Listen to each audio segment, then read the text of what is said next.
there in the body that we've known, but he is still there. So everybody that I saw, everybody that I have been seeing for more than 1 week, I have been feeling that this is very temporary. To see them in this particular human body is a very temporary phenomenon, and it's almost like wearing a pair of clothes. I feel like currently everyone is in a particular, they have their body, but that is just a pair of clothes which can be changed. The soul still remains. The soul will still continue.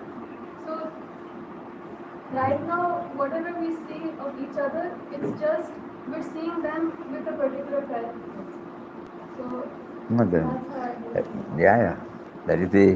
That is what in Bhagavad Gita also he says.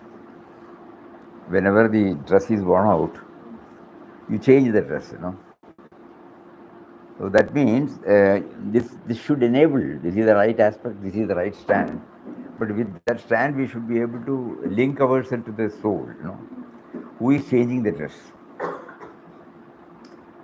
You are right. I've been feeling that even for insects and animals. Like I'm not feeling that just about humans. If I see a small centipede or fly, I feel that even about the fly. Like yesterday, I'd gone to Bhajan Hall in the morning, and I'd gone to Mataji's room, and on the pillow in front of Mataji's photo, there was a fly. Even when I did pranam, the fly didn't move. The fly stayed there, and I just felt the fly was also praying.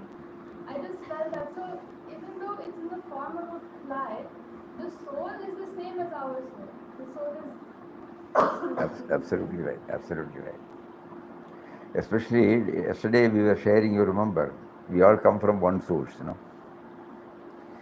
So if we try to ponder deeply over this, it becomes clear. But it is still a knowledge. It has to become an experience to us. So when you started the feeling that it is the soul that is there, whatever you call it, it is changing the dress, changing the equipment, that's all. And the other one is permanent, eternal. This is changing. When we keep on probing deeper into it, we will reach where Papa has asked us to reach. Go to the origin of yours. And then he says, when we have to play our role as somebody's son, somebody's husband, somebody's father, somebody's employee, somebody's teacher. So we are all doing his job. That is why he has given us this creation. If we are conscious of that, whatever that happens at the stage, it will affect. When the hero is put into trouble, we feel bad. When the villain is gaining up and up, we feel not comfortable. But the moment the show is over, though it may be there and lingering, still it is only an act. It's only a cinema. It's only a drama. That feeling we are supposed to have. Then we will not miss anybody. We will always be rooted in that reality. And Ramnam is being chanted only to make us more and more clear about this. So intellectual level, it is the step. Then from there we should see how will we start treating with men and matters when we deal with it. Somebody says something which you don't like. For no fault of you, somebody finds fault with you. How do you react? Are you taking it as a part of the drama, or are you taking it seriously? It's a test God will give us. On those occasions, there will be ripples at the surface. But we have been told that it will not go in depth. There it will always be the same. As you said, the soul playing different roles, Papa says, in one of his quotation, behold divinity in every aspect of this world Leela. Verily it is he at play in all beings and creatures. What you said is, verily he is at play. So we have understood that intellectually. It should become a reality. And we will be playing the role. Prior to coming to ashram, we were working in a coffee estate management. So we have multi-facet problems, like total disobedience, violence, especially when politicians started meddling with the labours. So we had to take disciplinary action. But at the same time, the boss was so clear that we should not mix up the individual with the wrong things done. We are punishing only for the wrong things done for the sake of the dharma. Otherwise, the establishment will not go. But at the same time, we should be able to keep up the same love for him. What you said put in a different way. Are we in a position to do that? We have to check up. This is the test. So when we had to dismiss them, naturally they will prefer their complaint before the labor office. So they called for conciliation. So we go there. When we take our jeep and go, he will be there in the gate. He has also to come, We will take him. We will discuss so many other things except this. When we go there, he will sit and ask for reinstatement. We said nothing doing. And there will be a lot of arguments and then come out. Then we will ask him, where are you to be dropped? Then we tell him whether he is receptive or not. We have nothing against you. You did something which is detrimental to the interest of the organization. If all of you start feeling that what you say is right, how can we run the organization? So it is only because of that we have to take this disciplinary action. Nothing against you. Initially they did not understand. But after 3 or 4 months, he suddenly came, withdrew the petition and said, because of my bad time I did like that. So kindly settle me. So cash settlement was done, everything was gone. After 3-4 months, he came back again and said, I don't get any work. He absorbed him into the work. So that means we are not mixing up. So when God has given us put us in different places, we have to do that work.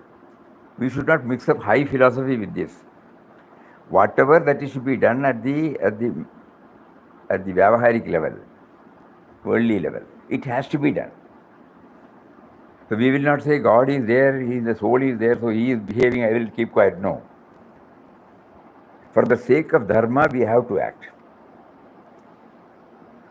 In Bhagavad Gita, Lord Krishna says to the reluctant Arjuna that you think you are going to slay them. I have already done the job. You are only a nimittam. That feeling should come. That means I am not doing anything. He has already done. He wants me to play a particular role. This is what we have to develop in our journey. For all practical purposes, we may be reacting like any ordinary individual. But in our heart, we know it is his play. That is why the other day I said, Papa used to say in a lighter vein, he prompts somebody to steal, he prompts the policeman to catch hold, he prompts the magistrate to punish him. The magistrate will not say, God is thinking, I will not keep it. No. He has to do it. So we are all playing. Why did he give us this sense of individuality then? To work out his will through us. He is running a big corporate concern like Jagat. And he needs a lot of people. At the moment, he has got about 800 crores of employees. Each one has been assigned with a particular. Somebody has to produce, somebody has to destroy, somebody has to do this, somebody has to do. In which you and I also have got a. And in 99% of his employees, he will not give them the feeling that they are his employees. In a selected few, he makes them understand. 99.999% he makes them feel the starting point is they, me and mine, and ends with me and mine. But to a very few people, he makes them understand the starting point is he, and he is getting things done through his creation. So if I am always conscious of it, Ramnam is being chanted only to remember this, to remember this, to remember this. I have been given the sense of individuality to work out His will through me. But as we keep on doing it, we may feel that we are working out our own will. Then He will give some kicks and knocks, some ups and downs. So when any death takes place, initially we may be viewing it from an individual level. Natural. It is natural. Somebody is missing. Somebody was praying. I will tell you how Mataji reacted. There was a family in Bangalore.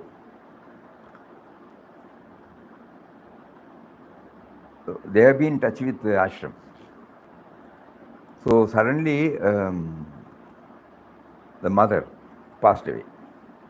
So she had a daughter who must be aged 10 or 15 or 10 or 8 or 10.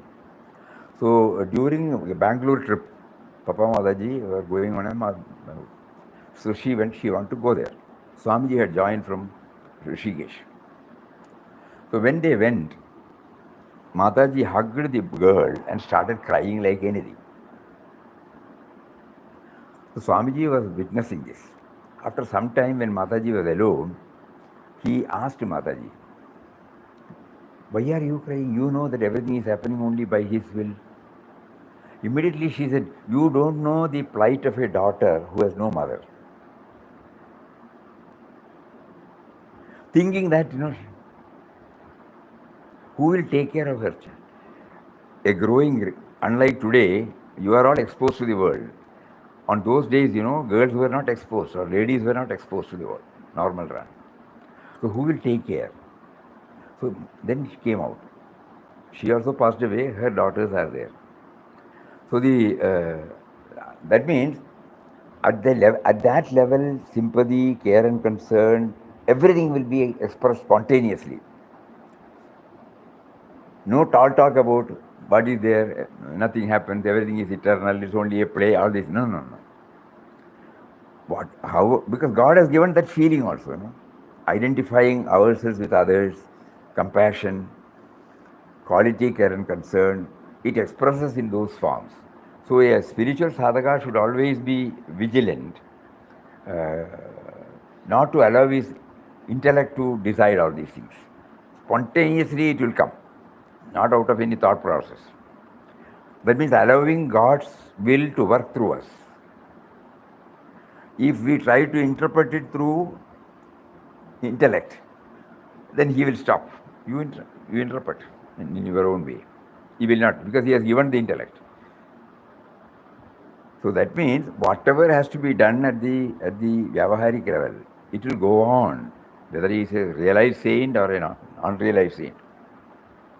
So Mataji's behavior, when Swamiji shared with us, then we started thinking. Otherwise, we may think, those who have reached that state, they will be free, free from these emotions. No. Emotions are also given by God only. Empathy, sympathy, everything. And it has to be expressed. But at the same time, it will not affect them deeply. There they will know, the heart of heart, why are you playing like this, Papa? Because she addresses God as Papa. Why are you playing like this? So this we have to keep on bringing into, because when we are one with the world, somebody told us why it is named as Jagat, Jagat, always changing, So we should know that it is changing world. That's why in English the two words they use, eternal and ephemeral. Eternal is there always, ephemeral. I was just reading Sri Krishnaji's one letter.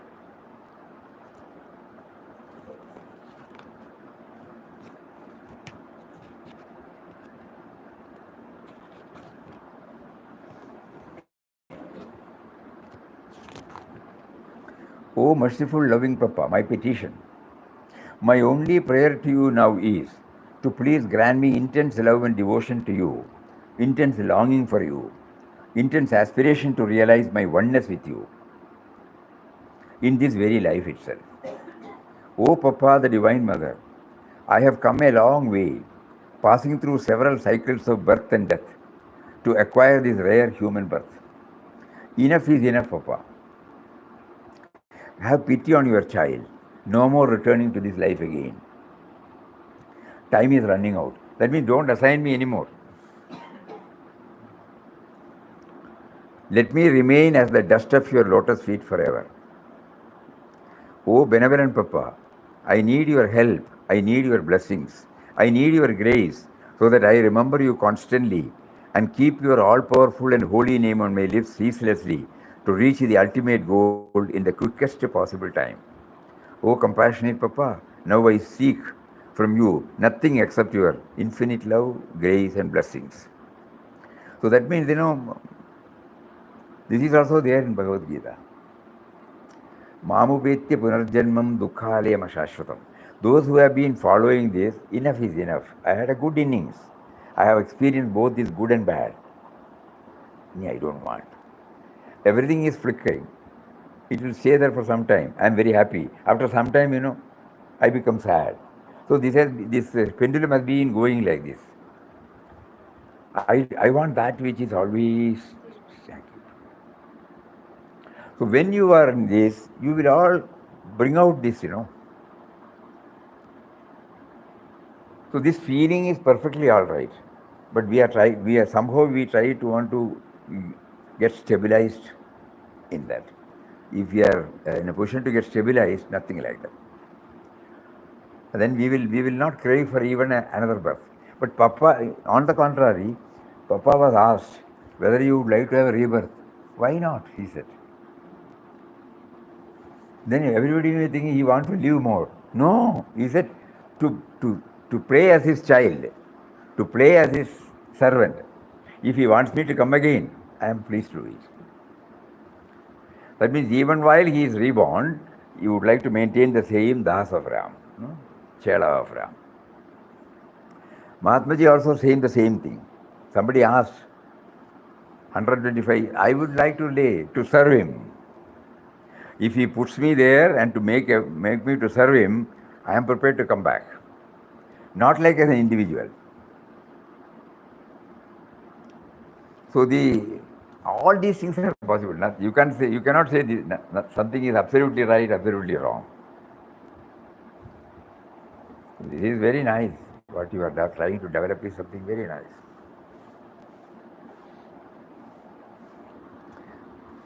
And when you said about death,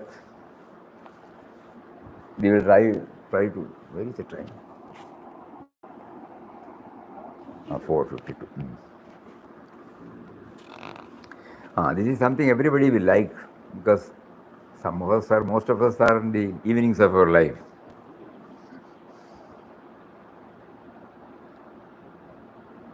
Countless activities and the acquisition of information and know-how of a great many things is continually taking place. In the end, most of them get erased, leaving behind only a few samskaras in our life. If we try to recollect at the bedtime all that we did during the day, we fail to do so, right from morning till night. Only the most prominent incidents come back before the mind's eye. For example, if we had a serious quarrel, we remember only that at night. He did like that. That quarrel is the only thing in the day that is carried forward from that day in the account book of our life. Nowadays everything is computer, so you may not be able to know. Previously the account books were there, cash book and ledger, everything. So you will say the brought forward first line and carried over. It will be carried over the next day. So the quarrel is the only thing in the day that is carried forward from that day in the account book of our life. Important and conspicuous events leave strong impressions and rest fade away. When we write a diary, we note therein only a few important things. When we review the week, we note even less. While reviewing the month, Only the most important happenings during the month are remembered. Many of those happenings too are omitted while reviewing the year. Thus, very few things remain in memory and they form the samskaras. Prejudice, attractions, cravings, infatuations, commitment, receptivity, creativity, productivity. These are all some of the things which will stay with us.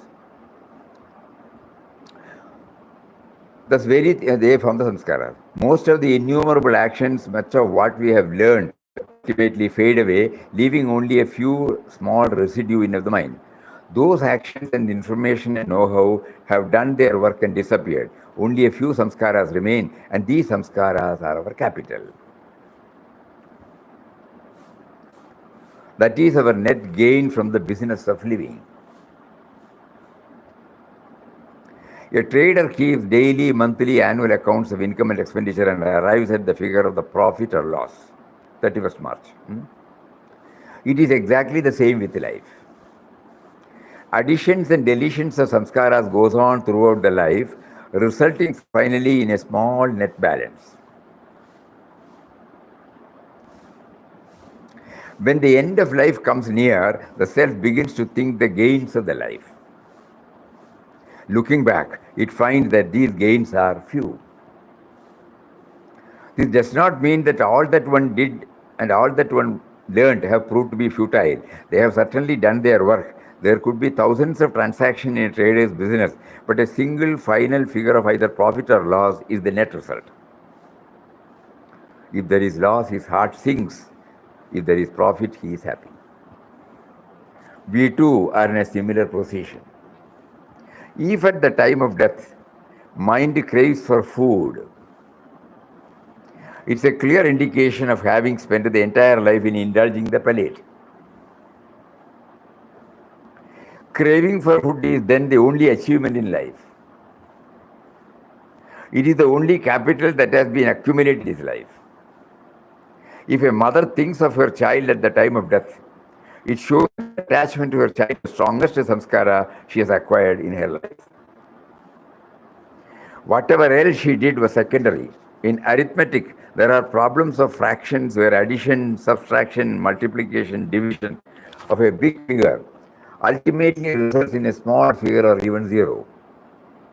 Likewise, the entire life of a man is an arithmetical exercise wherein additions, subtraction, multiplication, division of numerous samskaras goes on continuously, and finally one strong samskara remains. That is the final answer of the question of life. The thought that arises at the last moment in his life is the essence of the whole of one's life. It signifies what has been gained in this life. So when we read a outpouring of the heart, he doesn't say grumblings or complaints. He is trying to, he says, I want to become one with you. That is laying predominant, slowly. So when we start building up this, all other things take second seat. Not that it will not be there, second seat. So that when he presses the button, come on, at that time, remember, I want to become one with you. Wait, I have to go there. Oh, there is a program, that program attend, I'll then come. No, then the program is there in my mind. So that is why this constant remembrance. All these relationships we have now, we have developed. That will immediately go, The moment the button, the call is pressed. This we should know, This is called ephemeral role he played. So we will try to develop the samskara. While developing the samskara, the tangible gain is outwardly we may be affectionate towards everybody. Internally we will not be attached to anybody. Anything, not only anybody. The essence should be sweet. The last moment should be happy. A person should experience inner peace and fulfillment at the time of death. All is well that ends well. We should fix the mind on this final answer while solving the problems of life.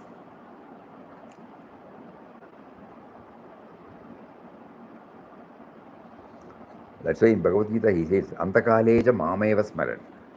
At the time of leaving, those who remember me will come to me.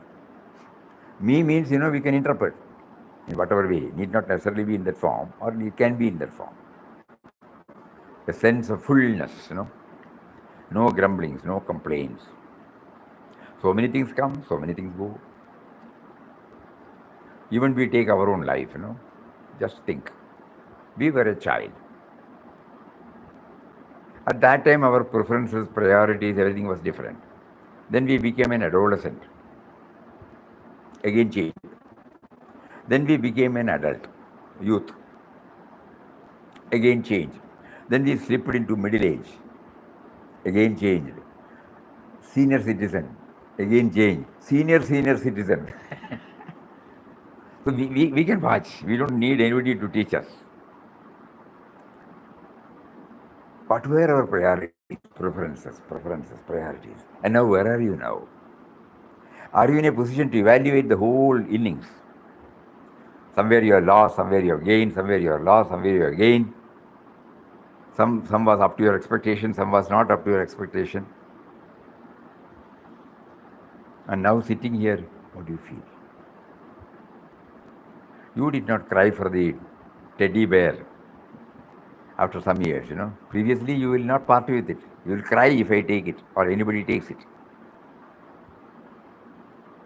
What was your relationship with your students, co-students?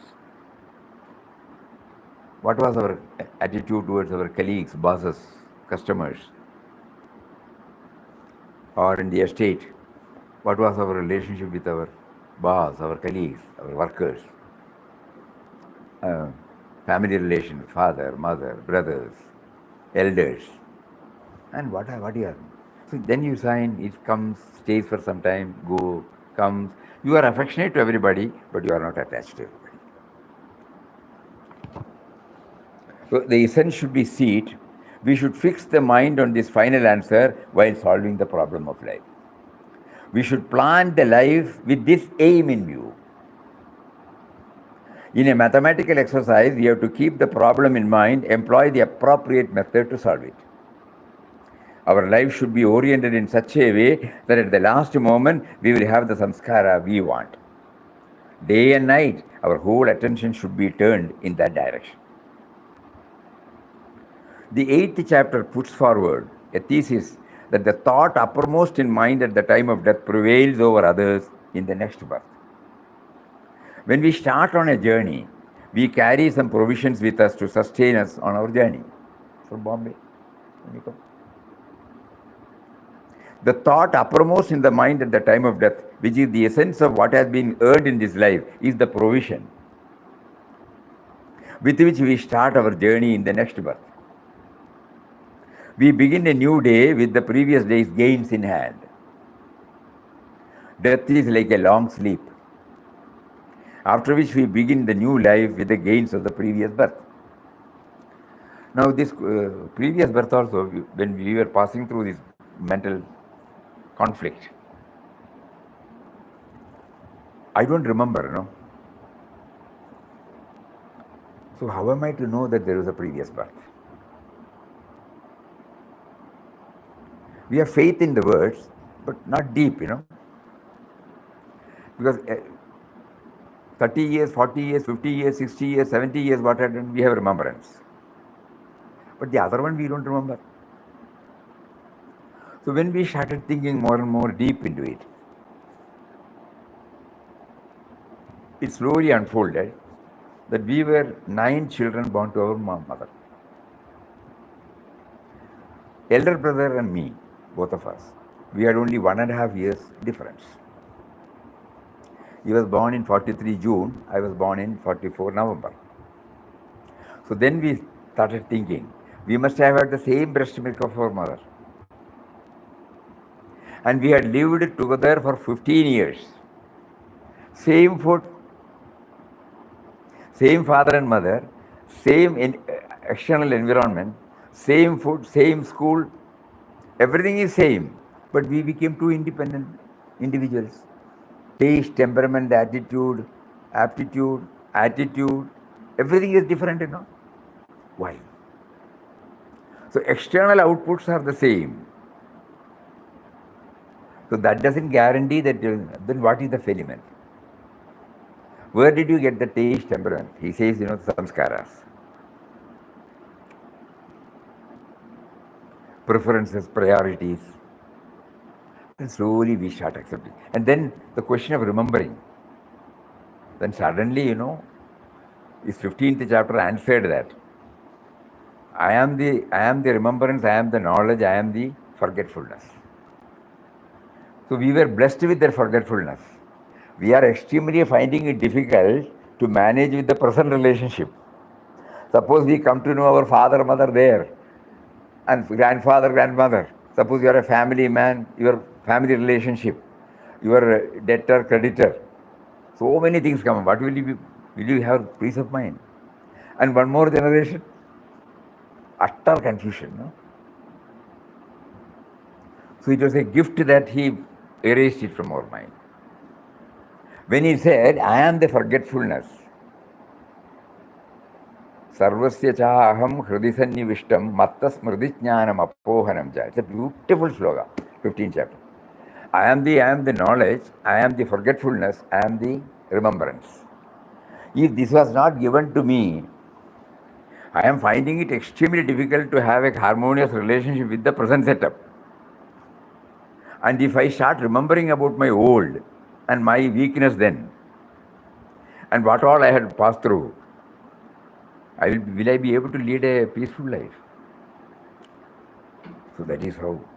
So now, suppose I try to gain positive things, fullness, completeness, free from grumblings and complaints, contentment, at the same time not sitting idle, bringing out, Papa used to say, you be the creator of your own thoughts. Everybody is unique. God has given you all this potentiality. Bring it out. And suppose you try to bring it out for the welfare of others, for co-creations.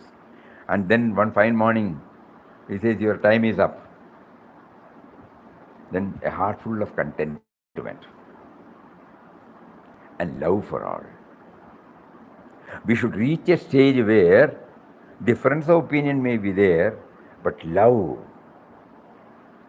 should be the basic. What Sri Shanji has written, no? That this type of prayer. Where did I read it?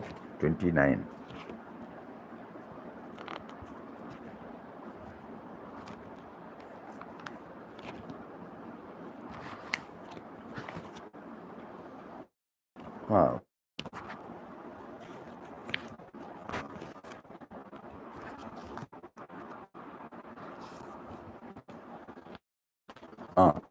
Oh, merciful, loving Papa, my only prayer to you now is to please grant me intense love and devotion to you, intense longing for you, intense aspiration to realize my oneness with you in this very life itself. Oh, Papa, the Divine Mother, I have come a long way, passing through several cycles of birth and death to acquire this rare human birth. Because we have been told in the Shastras that after so many, only you get this human birth, which is very, very rare. Durlabham. Three things you get only very rarely. One is, the human birth. Durlabham trayamevaitad. Sarvan Devanugraha hetukam. Only through God's grace we will get. Manushyatvam, Mumukshatvam, Mahavurusha Samshaya. Human birth, society of noble people, and a deep desire to become one with Him. These are the three essential things. This is very rare. Otherwise, we'll be like four-legged, that's all. So he says, I have come a long way passing through several cycles of birth and death to acquire this rare human birth. Enough is enough, Papa. Have pity on your child, no more returning to this life again. Time is running out. Let me remain as the dust of your lotus feet forever. O benevolent Papa, I need your help, I need your blessings, I need your grace so that I remember you constantly and keep your all powerful and holy name on my lips ceaselessly to reach the ultimate goal in the quickest possible time. Like that,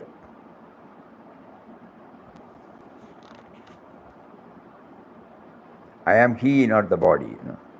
Every time we may get this fleeting experience. Again, we come back to the level. So now, what we want is to have in that. God is giving us the fleeting experience because the moment we purify our body, mind, purification of the mind means less and less of me and mine, more and more of we and us. And another symptom is contentment. Feeling always this fullness inside, fullness. I've been blessed with enough. Enough is enough. There are two ways of telling enough is enough. When you get frustrated, you say enough is enough. But when he said enough is enough, it must not be that because he has been leading a very contented life, peaceful life.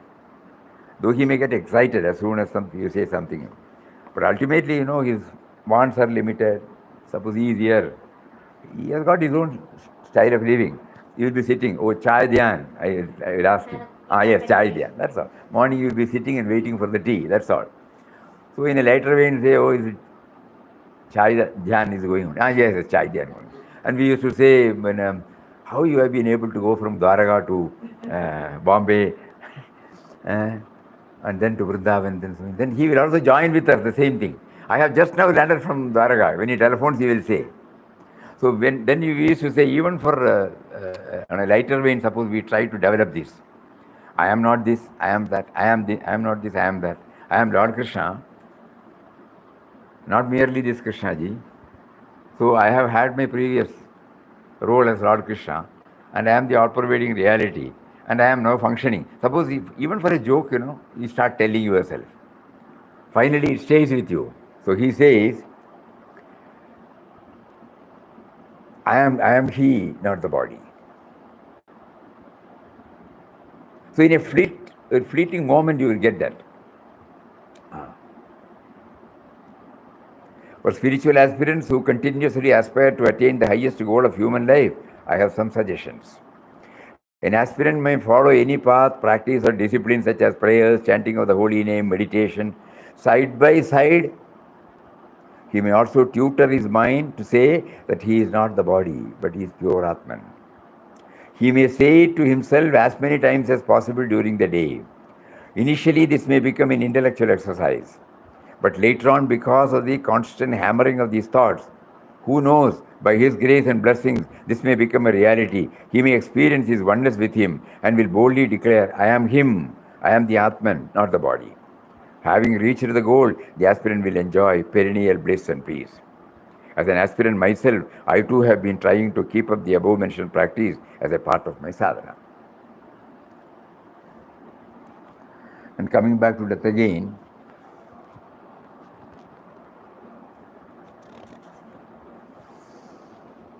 the 8th chapter puts forward a thesis that the thought uppermost in mind at the time of death prevails over others in the next birth.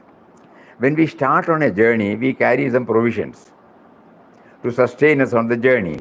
The thought uppermost in mind at the time of death, which is the essence of what has been earned in this life, is the provision with which we start our journey, the next birth.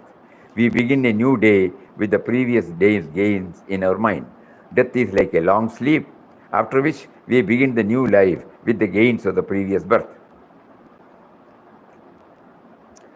End of this life is the beginning of the next one. Hence, one must always be aware of the inevitability of death while conducting oneself in this life. Nothing is shashvatam. One must always be aware of the inevitability of death. This is necessary also to enable us to face the dread of death and find ways and means to counter it. There is a story from the life of Saint Ekanath. A gentleman once asked him, Sir, your life is so simple and pure. Why ours is not so? You never lose temper or quarrel with anybody. How serene, pure, kind hearted you are. Ekanath said, leave me out of the time being. Let me tell you that I have come to know something about you. You are going to die after 7 days. Who would disbelieve Ekanath? Only 7 days left. The gentleman rushed to his home. He could think of nothing else. He started entrusting his affairs to others, making preparation for the end. He was taken ill, got confined to bed. 6 days passed. On the 7th day, Ekanath went to him and inquired, how are you? The man replied, sir, I am about to leave this world. Ekanath asked, well, how many sins have you committed in the last 6 days? How many evil thoughts crossed your mind? The gentleman replied, sir, where was the time for it? Death was always there before my eyes.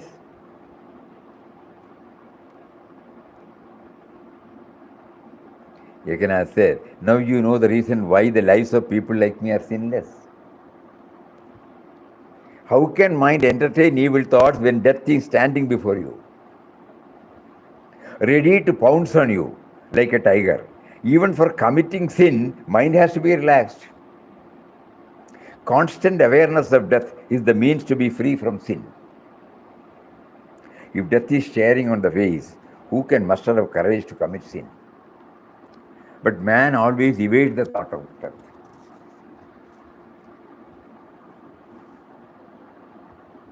Man detests even the very mention of the word death.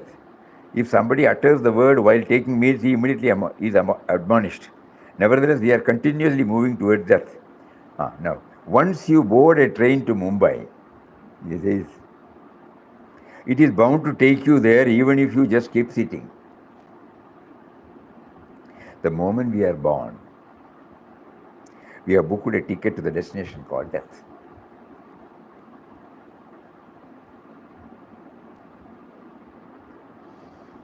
Whether we run or keep sitting, death is bound to come. Whether you think of it or not, you cannot avoid it. Whatever else may be uncertain, death is certain. The sun sets every day, taking away a portion of your life. Life is continually being gnawed at. It is continually withering away. Still, man takes no notice of it. Jnanadeva exclaims, he wonders how man could be so thoughtless and unperturbed in such a situation. Man is so frightened of death that he cannot even bear the thought of it, tries to evade it like an ostrich burying his head on the sand. Soldiers going to the front play, dance or sing or smoke to forget death. Pascal wonders how they lose themselves in eating and drinking. We are all like that soldiers. We try to keep a smiling face, apply creams to hide wrinkles, dye our graying hair. We are ceaselessly trying to brush aside the thought of death, even though it is just around the corner. We talk about anything but death. Ask a boy who has done his matriculation about his future plans. He will reply, don't ask me now, I have joined the college only just now. If you put the same question next year, he will say, let the second year of college pass, I shall think of the future thereafter. So it goes on. But should not one think of the future in advance? One should plan the next step beforehand. Otherwise, one will land oneself in a ditch. But the student shirks this task. Education that the poor fellow receives is full of darkness that he has little idea of what is in store for him. He refuses to visualize the future since he sees only darkness ahead. But there is no escape from the future. It is bound to catch him by the neck. And when death finally comes, man begins to take stock of what he has in balance at the end of his life. A dull and lazy student in the examination hall just looks here and there and whiles away his time. Dear chap, is Saraswati, the goddess of knowledge, going to come down from heaven to write answers for you? He keeps the answer book blank, or at best scribbles a few lines, submits it when the time is up. Our condition is not different. But keeping in mind that life ultimately ends in death, we must certainly practice throughout our life the means by which we can make the last moment pure, sacred, happy. From this very moment, we should be concerned with having the best of samskaras. We are constantly training ourselves in bad ways. We are constantly teaching our sense organs to behave in a perverse and wayward fashion. Mind must be trained in a different way. It should be led to what is good and should not be encouraged to get absorbed in it. Should be encouraged to absorb in it. The moment we realize that we have erred, we should start taking corrective steps. Once we realize that we have made a mistake, should we go on repeating it? The moment you come to realize your error, that is the moment of your rebirth. It should mark a new beginning in your life. Look at it as the dawn of your new life. You are now truly awake. Now you should critically examine your life day and night.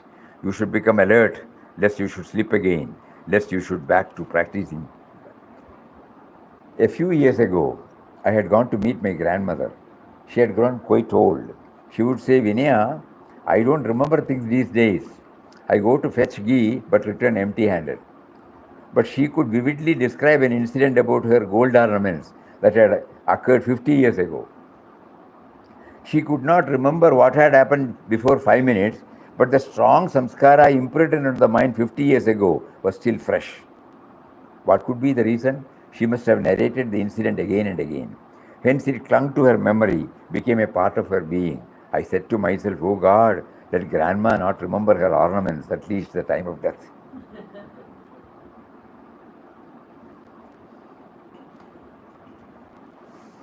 So we hear, finally he says, to inculcate good and bad pure samskaras, one must always ruminate over noble thoughts.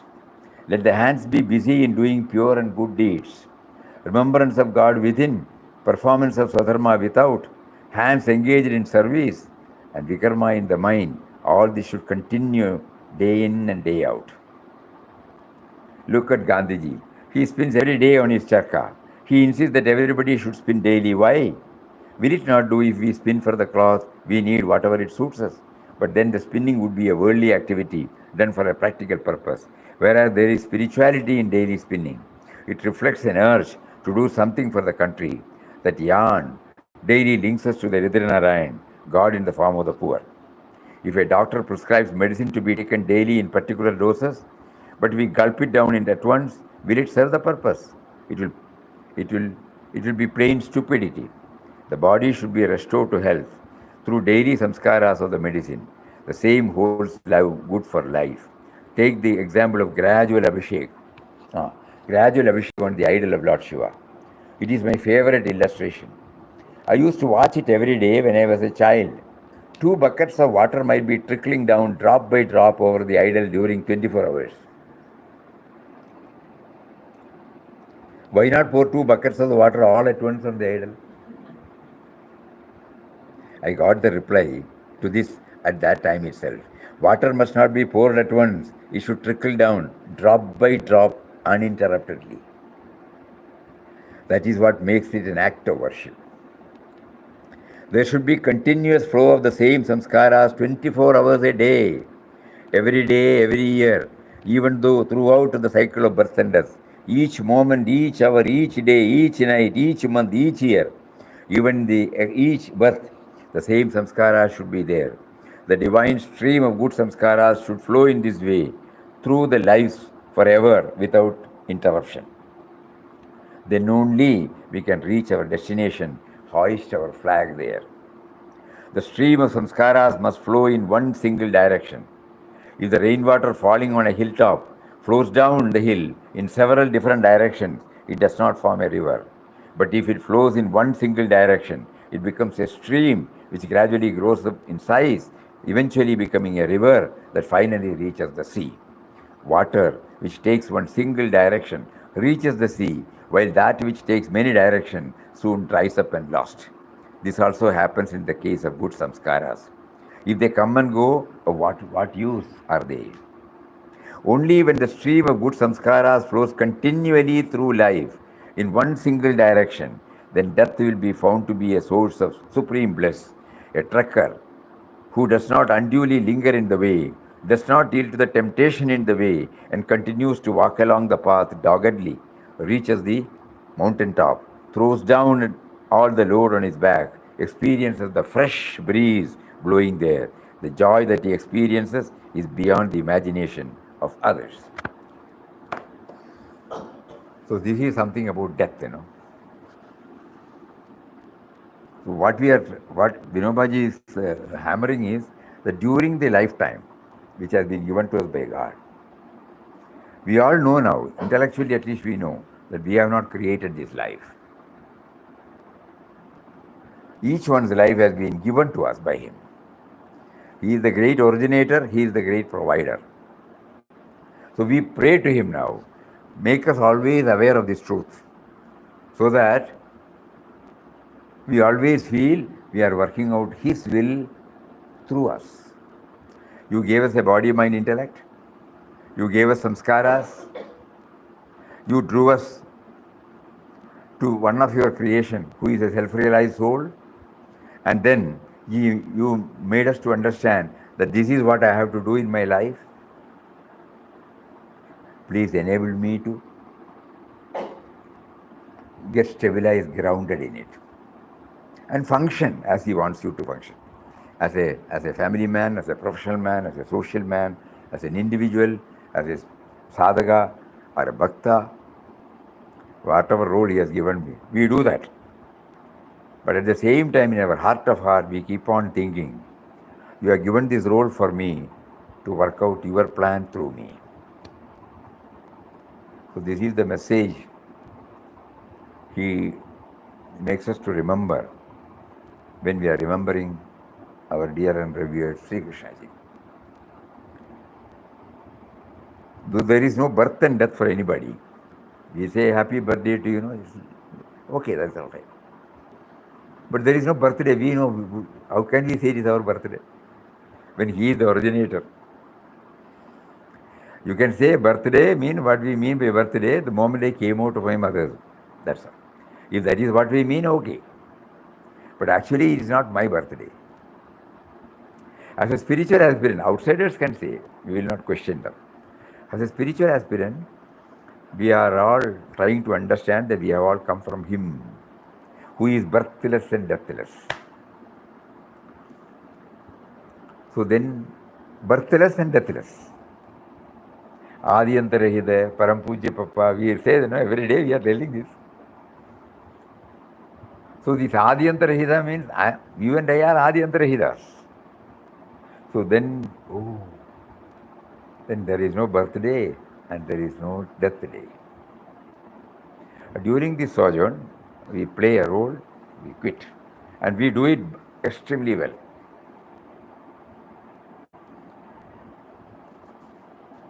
So these are all some of the things which we wanted to share. Anything else? I have an observation. The day we were cremating my Body. grandfather, I had a question to myself that if my time has come, I felt satisfied. He felt satisfied. I felt satisfied. I felt like if tomorrow my time has come, I am happy with the life I have lived. Oh, very nice. Very nice. That day, when we were cremating, at that time, that question had come in my mind. That was the observation. That even if in this moment I am taken away, I am happy with the life I have lived. That fullness, completeness.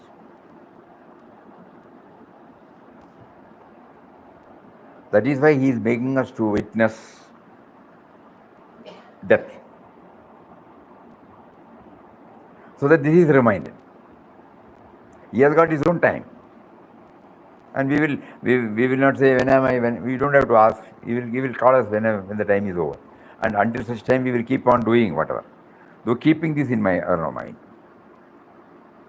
When are you going to call? We can definitely ask. But not that I should be called, nothing like that. Whatever you have placed, I am all right, I am comfortable. Contentment. Santushto yena kenachiti. So this is what we have to develop. This contentment, fullness.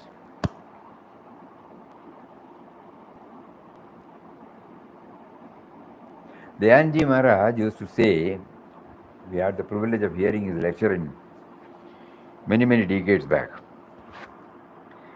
Still we remember that. He says when you go to your friend's house, and the friend knows that you like coffee, so he brings you a cup of coffee, and then you take it, okay? Then he will ask you, how is it? There could be three answers. First class, one answer. It's okay. To be very frank with you, decoction is less. So there are three. So where he says, when you say first class, how are you in a position to say so? Think about it. When you say this is good, how are you forming that opinion? Can anybody say anything? How do you say that it is good? Because we have taken earlier. It's a comparison of your earlier experience. When you compare with that, this is okay. In your mind, there is a standard. No? It is not up to the standard, okay standard. Similarly, when you and I start entering into the life, and we develop a lot of ambitions, desires, cravings, targets, so many things. We hit the target, we gain whatever we say. But the moment we reach, again you lose the charm. When you go back to your own life, that means what? You put your wholehearted efforts to hit the target, to build a house, to complete, have +2, what do you call it? Distinction in your studies. And you put your heart and soul to it, the result comes. For a moment you become full, Then I come and ask you, you are full, I am full, but I must get a good placement. When you get a good placement, I come and ask, I am okay. But you see, I must have a good partner in my life. Achha, you got a good partner. Everything is okay now, you are full. I am okay, but I must have a house, a vehicle, a this, a that. So you keep on building up this. So Dayanji Maharaj says, you have tasted the fullness. That is your original nature. You are always comparing with whatever you have. Then you know it is nothing before it. So the sense of incompleteness keeps on coming because you are already the custodian of completeness. So anything at the ephemeral level, when you try forgetting about your original fullness, you have forgotten about your fullness. That is your original nature. And then anything that you get, you are comparing with that. That is eternal. This comes and goes. Immediately you lose the charm. So this is how we try to connect. Why am I not getting it? I myself wanted 90 plus. I got it 90 plus. I wanted to have a job. I got it immediately. But still I am not complete. I got this. I got that. I wanted this. I wanted that. I got this. I got that. But still I am not full. The sense of incompleteness makes me unaware of my original destiny. Suppose I still think, and why am I feeling that incompleteness? Hey, I am completeness within you, sitting within you. Oh, then immediately you are pulled back. This is what is called contentment. That is why in Upanishad, every day we are all chanting. You must be chanting it. Om Purnamada Purnamidam Purnat Purnamaduchyate Purnasya Purnamadaya Purnameva Avashishyate. Even if you take Purnam from the Purna alone, the space, for example, you build a house, you will not say this space. This is called Guru Prasad. This is the name of it. So it has got an individual identity. Previously there was nothing here. But just because it has come, the space does not get reduced. Tomorrow, God willing, God forbid, this is demolished. Nothing happens to the space. At the moment you feel, you forget about the space, undivided space. You are in the in a small room called, this is my room, my building, disconnected with the original space. But we later come to realize that construction or demolition of a building does not reduce or increase the space. That is fullness. And as we keep on, don't think we'll be sitting idle. No, we will get the prompting from inside. We will be dynamic. We will be creative. We will be productive. But at the same time, we will be content with it. So spirituality is not diverged from common run. Papa used to say, yesterday we read up, material life and spiritual life should go hand in hand. Otherwise, what happens? Only material life means this discontentment will always be there. Spiritual science and material science, when they go together, God is making me to do certain things to serve Him through His forms, other forms. So you become an engineer, you become a scientist, you become a scholar, that you will know now. People may say from outside, you are brilliant, but you know, God has assigned you this job to serve Him through His creation. You and I are enjoying all those benefits like that, So through this equipment also, He wants us to deliver certain things. That's which I am doing. So never think that spiritual life is totally disconnected with the common run. It does not puncture your, aspiration to become full, to become productive, to become creative. Everything that we enjoy has come from that. Even the very shirt we are wearing, even the very specs, even the chair, even this building, even the electricity, it's all a gift. Apparently from a material scientist, but apparently truly from Him who prompted the material scientist to bring it out, to serve Him who are His creation. You follow that? To serve Him who are His creation.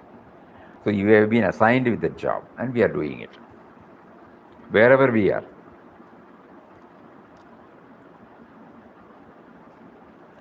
That is why Papa said, behold divinity in every aspect of this world Leela. Not merely in one thing, every aspect. It's already 4:30, 4:40. Okay, Hari Om. Huh? He wants to share one incident. Yeah. 1 minute. Somebody is sharing some incident. Please. During my early visit to ashram, one young man with jeans pants on came and whispered something to the ears of Mataji. Mataji was giving audience. And Mataji said, please go all of you outside. Mataji asked all of us to go outside and sit in the bhajan hall. So this young gentleman got one old lady, very fatty, and she was cheering. She was put on the chair, wheelchair. Then she was brought in. Everybody went out. I was hiding somewhere near that passage. I wanted to know the reaction of Mataji. And this gentleman brought this old lady. He said, Mataji started, before this lady started weeping, Mataji started weeping. This young man also, I did not know who he was. Somebody said, this is Sri Krishna. His mother, some old lady. Then we said earlier, ashram. All the three of us were weeping like children. That is the incident I learned. Yes. Anything is there?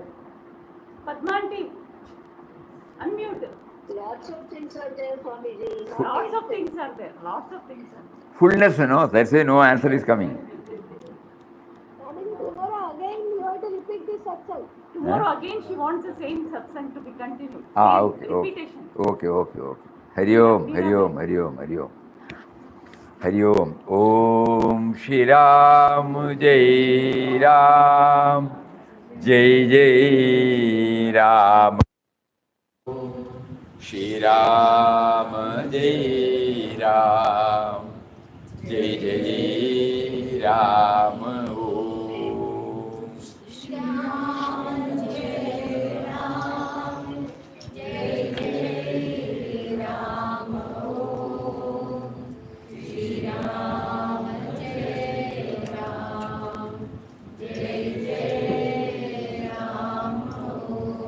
Shri Ram Jai Ram.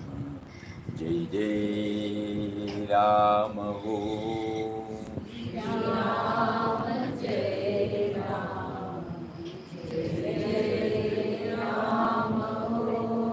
Shri Ram Jai Ram. Jai Jai Ram.